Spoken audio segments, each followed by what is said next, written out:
Just to give the Honorable Eugene Hamilton a round of applause for so ably leading us through tonight's forum.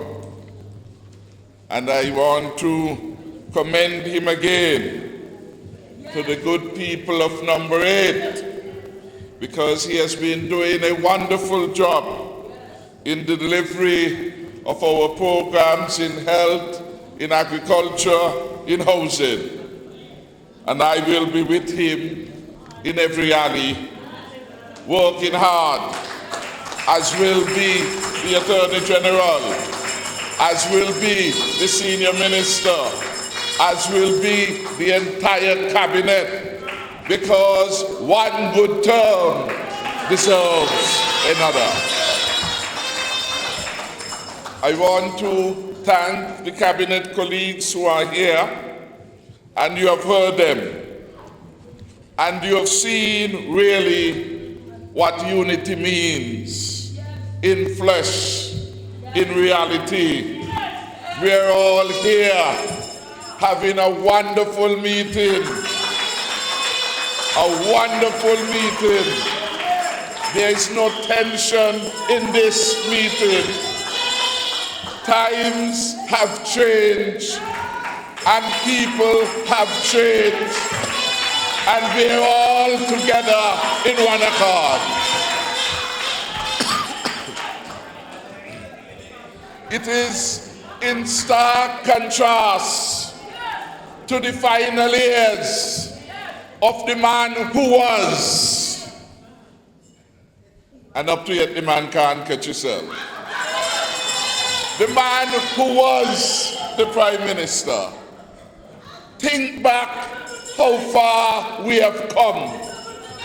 Think back to the meeting he had in Westminster, a rough and tumble down meeting where he brought new vocabs to the political lexicon.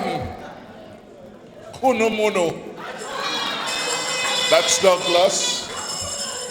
That's Douglas. Bring back your memory to the last town hall at the Joshua Obadiah Primary School. Watch pan confusion. Wherever Douglas goes, he brings confusion. I got a WhatsApp sitting down here, and Douglas is sending around WhatsApp asking how come Team Unity meeting still going on.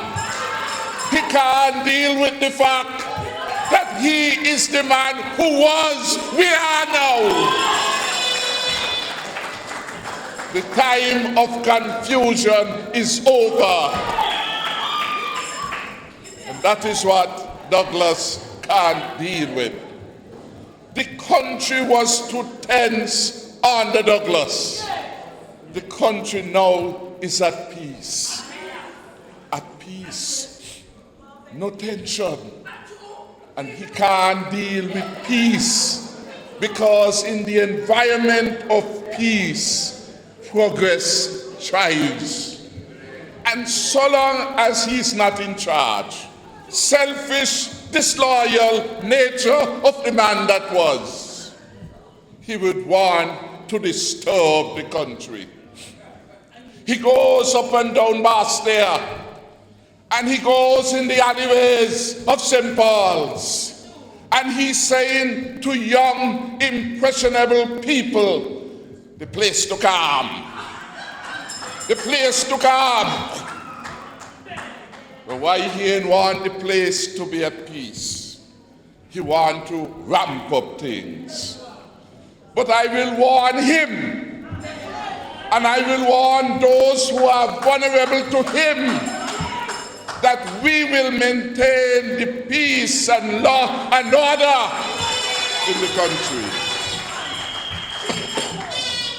And anyone who attempt to disturb the public peace and safety will suffer serious consequences. For we will not compromise in relation to the law. We have seen too many senseless deaths in St. Kitts and Nevis for us to allow slackness to permeate in the society, for us to allow gangsterism to permeate in our community.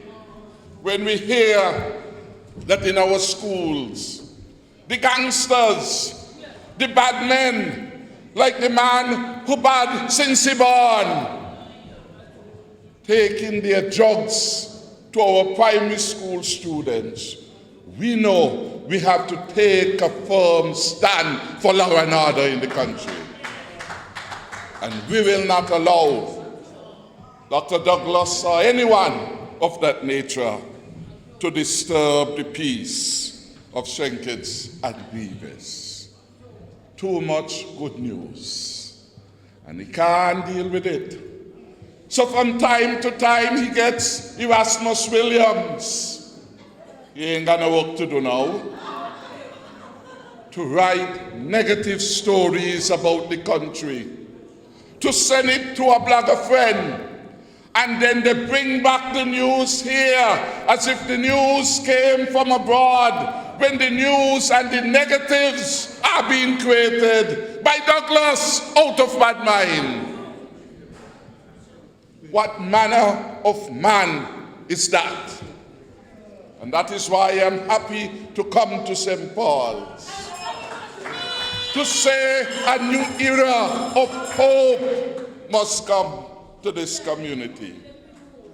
No longer must we put confidence in a man who is always at the lowest of the low. He appeals to the basis of human instinct. He has no sense of value or moral minimum. And when you listen to some of the exposés that are coming out of the Guardian in London, you say, boy, Douglas really has run his course. And we must never again go back to the man we have rejected. You're hearing out of London now the full story of the play, of how they paid money and how they were able to do scenes at Marriott, coming out of the English papers today, coming out of the English papers. The very team that did that bad work, they were here in the Nevis elections. They were here in the Nevis elections. No wonder you heard about these, what we call them in the year, Jones, surveying people's house. This afternoon, out of the newspapers in London came the story that friends and allies of that leader, that bad leader, and we must remember him that way, that they hacked into computers, and one of the computers they hacked into was into my email. Thank God, me not got nothing to hide. You understand? The newspaper is recorded that in the last election of 2015, they had no respect for privacy of the individuals. They were prepared to go as far as they could. And those wicked people invaded the privacy, hacked into my email. I don't know what they might look for, because I had nothing there. And so I am happy that God is good.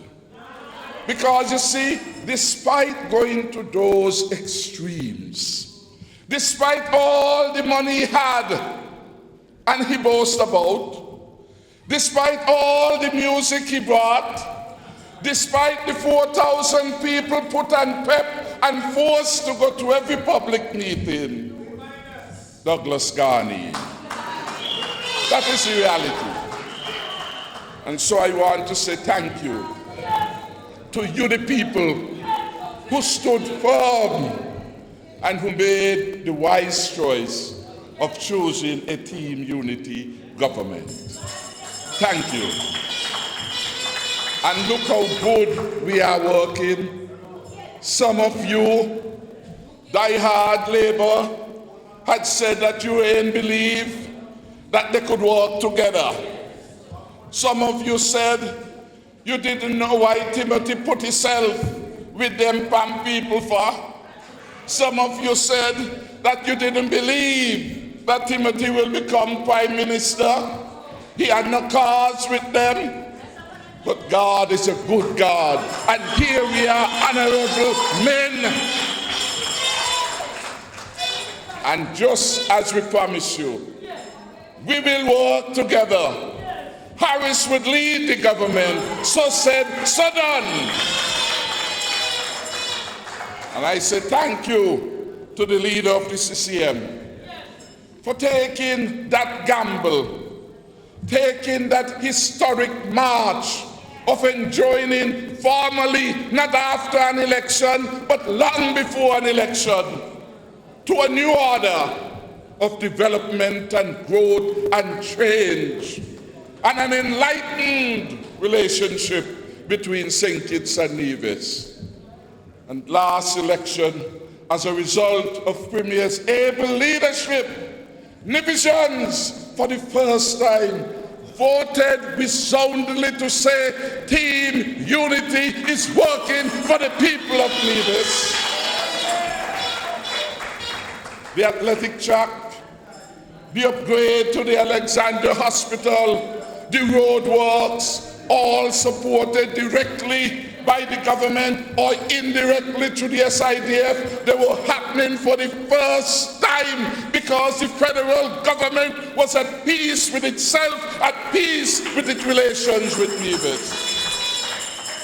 And that is due in no small measure to the presence of the steady hand, steady mind, and sincerity of its leader then, the Honorable Van Seymour. Give him a big round of applause. It was equally due to the steady mind and able leadership of the PAM candidates who had formed the government. And I thank our Deputy Prime Minister, the Honorable Sean Richards. I thank the Honorable Eugene Hamilton. I thank the Honorable Lindsey Grant.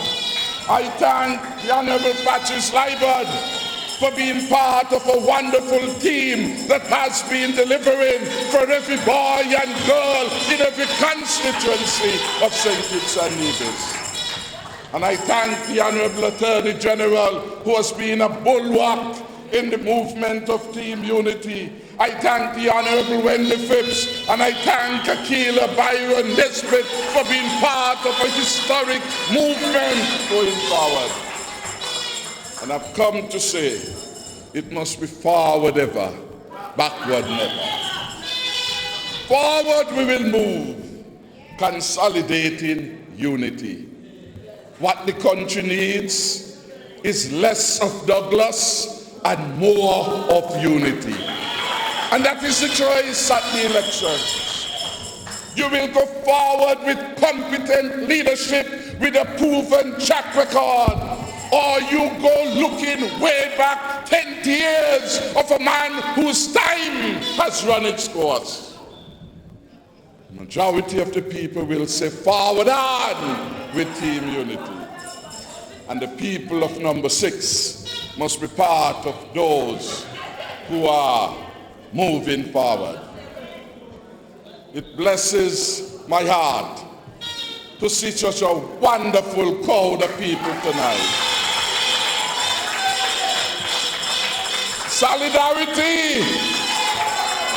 Solidarity knows no boundaries. This could have been a meeting held anywhere in the heartbeat of unity. But it's been held here in St.Pauls, not just for symbolism, but for substance. that we are a government for all of the people of St. Kitts and Nevis, and that we will be a fair, a just, and honorable government. And we will extend the arm of love and support to the people of St.Pauls, the people of number 6, as we will do for 7, 8, 1, 2, 3, 4, 5, 9, 10, and 11 in Nevis. We are government for all of the people, and we have been doing well. Tonight my heart is being blessed because I can see people from all the way from Sadlers who are here in the house. Give them a round of applause. Tonight I can see Gloria Bradshaw and her team from Parsons. Give them a round of applause. Tonight I can see scores of people from St.Pauls, and I want to thank Linky Williams for leading that effort.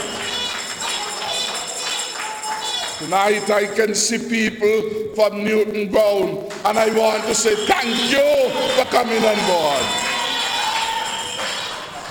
I'm talking about Newton Brown.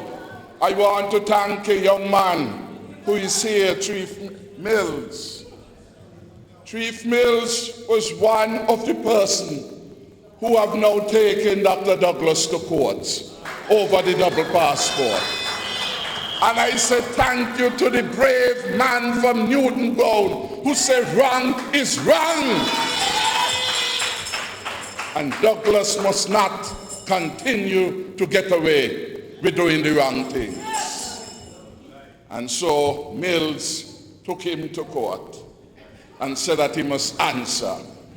And I think it is on the 20th of April, I can look to see with my phone Douglas going into the courthouse. I can take a picture on my WhatsApp, and I can look to see Mr. Mills. You must be there, giving Mr. Mills the support he deserves, standing up to a bad man. That is what it is. And look how old people wise with wisdom. For old people say, when you dig one hole, you must dig two. In 2009, Denzel Douglas dug a hole for Sean and for Lindsay last night on television. And I would wish that Ziz would play it again this weekend.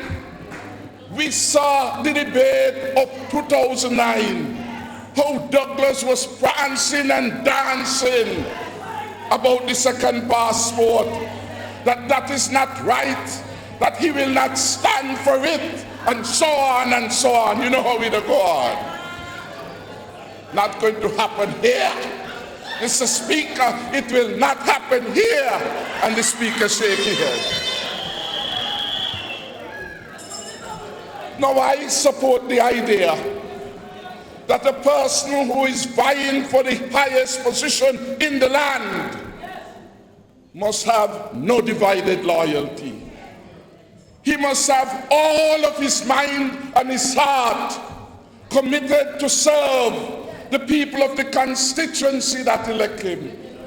And most importantly, as national leader, he must be devoted 24 hours a day to serve St. Kitts and Nevis without looking back. That is important. When Douglas goes to Dominica, beg the Prime Minister of Dominica to give him a diplomatic passport. He has no shame. He is unworthy of public office in my view. Not only did he beg for the passport, he went and he got a form. And he signed up the form for the second passport against the fact that in 2009 he was the man who championed the right cause. That there must be no conflict, that you can't serve America and serve St. Kitts, because there are times when we are going to have disagreements, and you can't talk in a bowling cup. You have to talk as a patriot for your country? And he gone, and he took the passport, signed up for it. And when they asked him citizenship, he said, you leave it blank. Well, if you fill out the form, you fill out the form. Something in his conscience then told him, don't go that far. Told him that what he was doing was wrong. And instead of tearing up the form and canceling that, he went through and he said, the computer forced up Dominica and me far. That must be a fat computer. But he ain't put it in, he said, it is a computer who forced up Dominica on him. Well, the computer did that. He didn't go and find the computer technician and tell him the computer forced up this here on the farm. This is wrong. I am not a citizen of the Commonwealth of Dominica. And he used the very document. How many times he said 300? Used the document time after time. And he knew that the information in the document he now claimed was wrong. What a man is that? What a man is that? And that alone disqualifies Dr. Douglas from being in the parliament, but it disqualifies him from being a national leader, because it shows that he's a vain man. It shows that he's a man who doesn't know when the time is ended. He's no longer the prime minister. You don't have to live with no diplomatic passport. For years, majority of people here don't go on, you travel, you do what you got to do. What was it about a diplomatic passport that he became so obsessed? And interestingly, while he was putting out his hands so in Dominica for the diplomatic passport, he wouldn't bring in the one that he has. You understand that?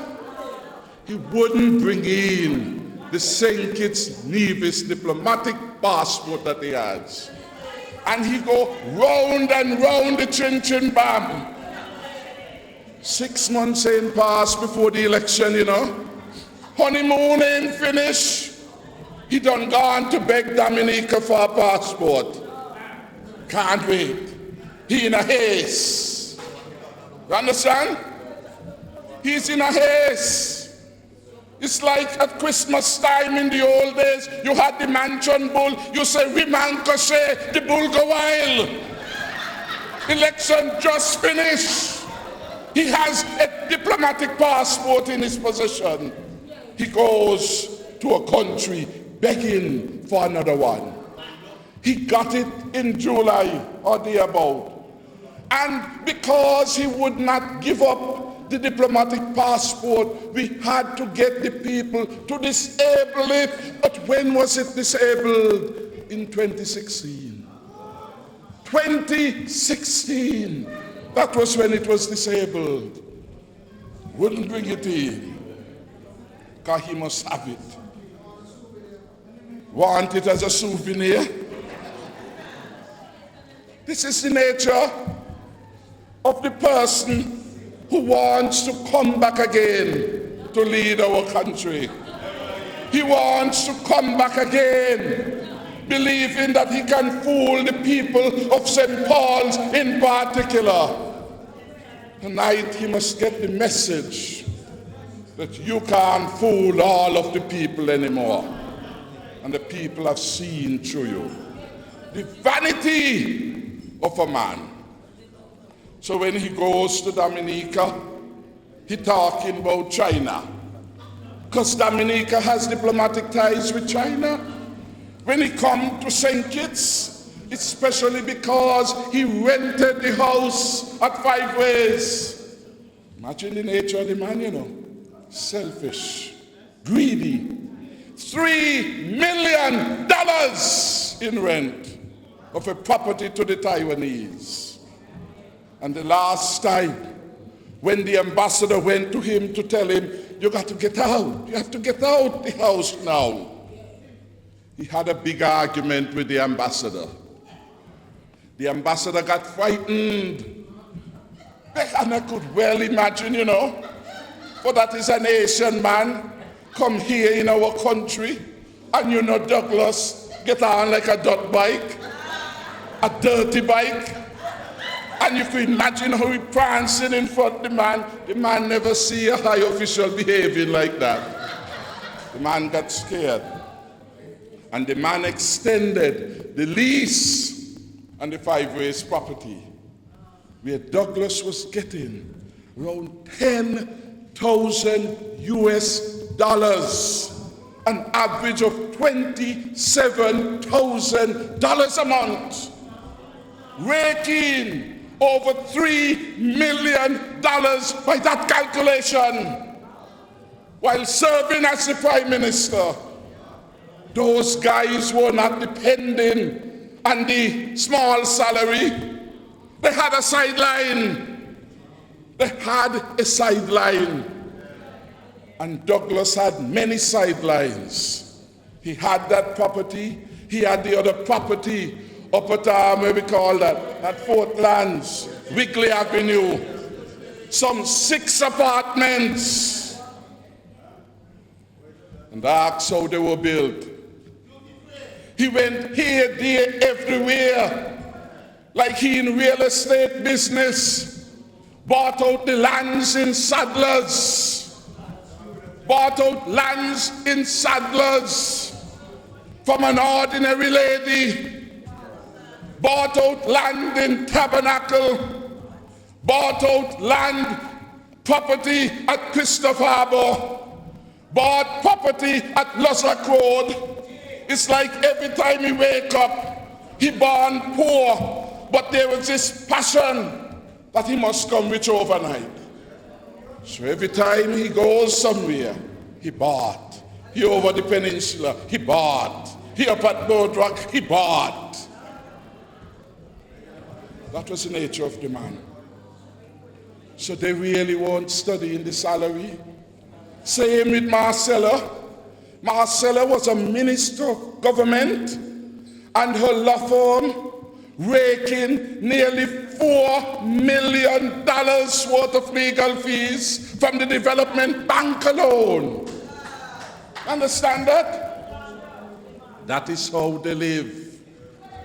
That is how they live. And Carty got himself in a purgatory too, because Carty C. Douglas renting his property at 5 Ways to the Taiwanese. Carty want you own. You must ask the guy Toto how Carty get the land up Boardwalk. Ask him. It is an interesting story. And when he got the land, he went and he told the government he wanted to get a loan. To get the loan, he wanted a special arrangement. The government came up with the first time homeowners program. Carty went the second day the program launched, carrying his farm, edged out many other civil servants. But it got worse. For Carty to be able to pay his mortgage, you had to find a C.G. Walwyn as a commissioner. And they end up paying C.G. Walwyn as a housing allowance more money than was the salary of the commissioner C.J. was replacing. You understand that? The housing allowance for C.J. became more than the salary. I think Austin Williams was the commissioner. You see how they too smart for their own good? You then was paying that as the taxpayers of the country. So Carty's mortgage was being satisfied by the government of which he was a part, recruiting C.J. Walwyn, determine the perquisites of C.J.'s office in such a manner that for the very first time in the history, the government was paying housing allowance to commissioners of police. And C.J. pay was bigger than the ministers of government. And see, the housing allowance was bigger than the salary of the commissioner. That is how they live sweet. And these are the things that we have changed. In April, we will announce a special program of financing to help government employees, including police officers and nurses and those at public works and water and electricity to be able to get their homes. We will make available the lowest cost interest rate available to these people. We will make it easy for them. And I said, not one minister or government will get in that. Nobody gonna be like a Carty, I edge up, I edge up, I edge up. Because when ministers edge up, you have to edge back. They get the priority. And so we will bring that system to an end. We are doing things differently. That is why the country is in a state of relative peace. That is why we have been giving the people a level of transparency like never before. Some of the things you are learning about government for 20 years, nobody would speak to those issues. But we are subjecting ourselves to the scrutiny and holding ourselves accountable. I am delighted that we are not just a government that talk the talk. We walk the walk for you. We walk the walk for you. That is why our economy now stands as the most robust in the Eastern Caribbean, in CARICOM, and in the Western Hemisphere. That is why in ICT, Information and Communication Technology, we are number one in terms of applications of technology. That is where we rank number one in the OECS, number two in CARICOM, fourth in Latin America and the Caribbean, and 37, fourth in the Western Hemisphere. That's one big, big space. That is where you're ranking and things that matter. We are number one in the OECS in terms of the average wages per capita. Our CBI program was ranked in January this year, number one in the world. Number one in the world. And interestingly, while after the hurricane, the people of St.Pauls, like the people in Parsons Ground, could not find Denzel Douglas, gone in hiding. And when people do catch up with him, he said the sugar on him. It wasn't no sugar. So the sugar was on him. He taking his medication. I don't believe it was that at all. We launched a hurricane relief fund for you, to be able to help you and help us to recover. And when we launched it, Douglas went all around the world telling people don't participate in it, that it is a bad scheme, that Harris want to use it for election. What election he talking about? We won election in 2015 without money. We won it based on policies, programs, and our patriotism. How are I going to launch a fund broadly for everybody, and I going to be using it for election campaign? Maybe he know how those things are done. I don't know how to do those kinds of corrupt act. And we're going to have some conversations about those things. But here, this is when I know something was really wrong with Denzel Douglas. I heard Douglas went on radio and he screamed, "Oh, Lado, why Tim doing that to Dominica?" It's only afterwards I realized. So I took up the phone, I called Skerrit. Skerrit is my partner. Skerrit is a friend. I said, Comrade leader, what's going on? He said, hey, Timmons, what's happening? He said, the short man up there giving you some trouble. That's how we refer to it. So we begin to talk. And then I realized Douglas is a Dominican. That is why Douglas was going on so. Douglas is a Dominican. Douglas is prouder of his Dominican passport and status than he is of being a Kittitian and a man of St.Pauls. That is what it is. For here, Douglas' first concern, Dominica CBI, not about St. Kitts own. Dominica recovery, not St. Kitts own. And what did I learn?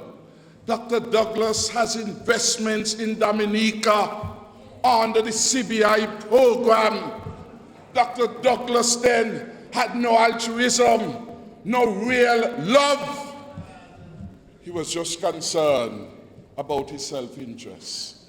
If he cannot stand up for St. Kitts and Nevis in its time of need, why does he want to lead the country?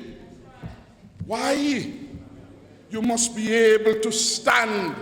Some people may not like Donald Trump, you know, but one thing you can't argue with Mr. Trump about. He said, America first. And he says clearly what I am saying, I expect every leader to say about their country. But Douglas can't say St. Kitts first. It is Dominica first. So we have to make up our mind in number 6. Good things are happening, and the good things will continue. We will bring homes to St.Pauls, to Newton Ground, to Sadlers, to Parsons, because we care. We will do everything that is fair, and we expect you to do the good and reasonable thing when the time comes. When the time comes, you choose the candidate on the Team Unity team. I want to wrap up by saying 6 cents is coming to Sandy Point, La Valley. 20 years of Douglas, nothing happened there but a green galvanized fence. Ritz-Carlton is coming to the Southeast Peninsula. It means hundreds of jobs would be available. That is why the message from the Minister of Labor becomes an important one. Opportunities are here for the people of St. Kitts and Nevis. Are you prepared to seize these opportunities? Are you prepared to work and really work and be the best that you can be? Are you prepared to work on Saturday if it is necessary for the contractor to deliver the project on time? Are you prepared? Because some of you don't want work Saturday, some of you don't want work Friday afternoon, but all of that has a cost. And when our good friend, the Spanish people, want to work on Saturday, you all then would have a negative attitude in relation to that.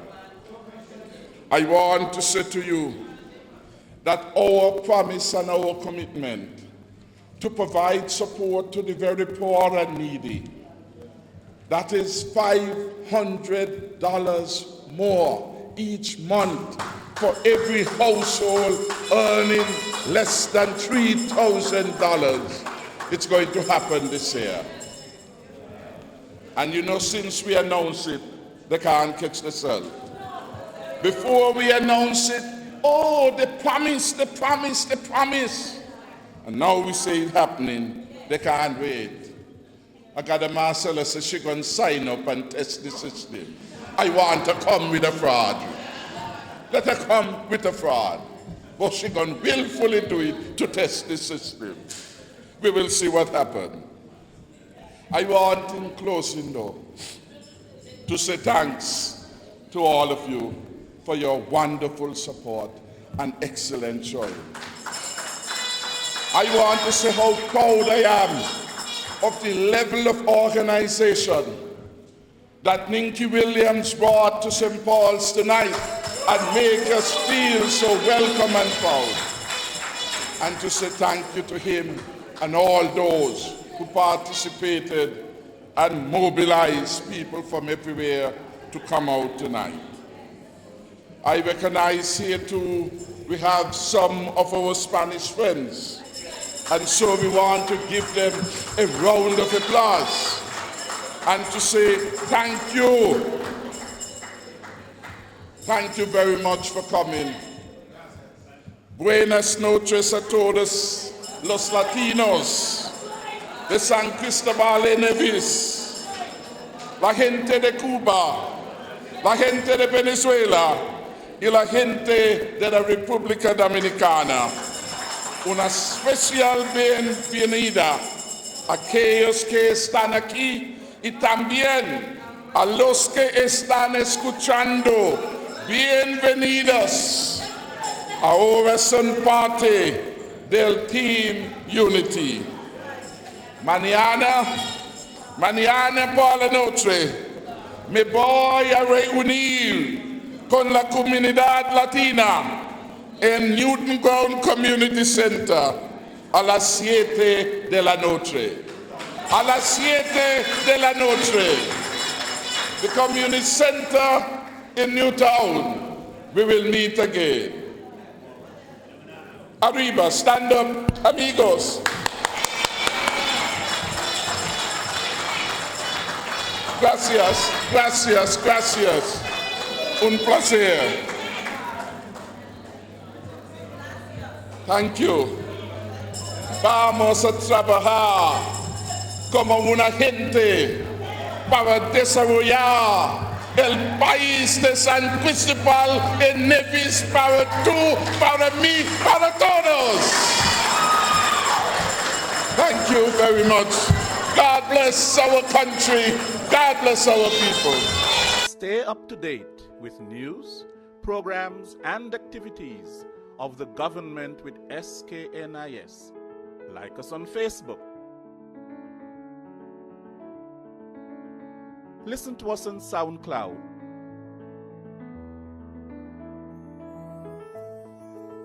Follow us on Twitter. And watch our videos on YouTube. Connect with us today. SKNIS, St. Kitts and Nevis Information Service.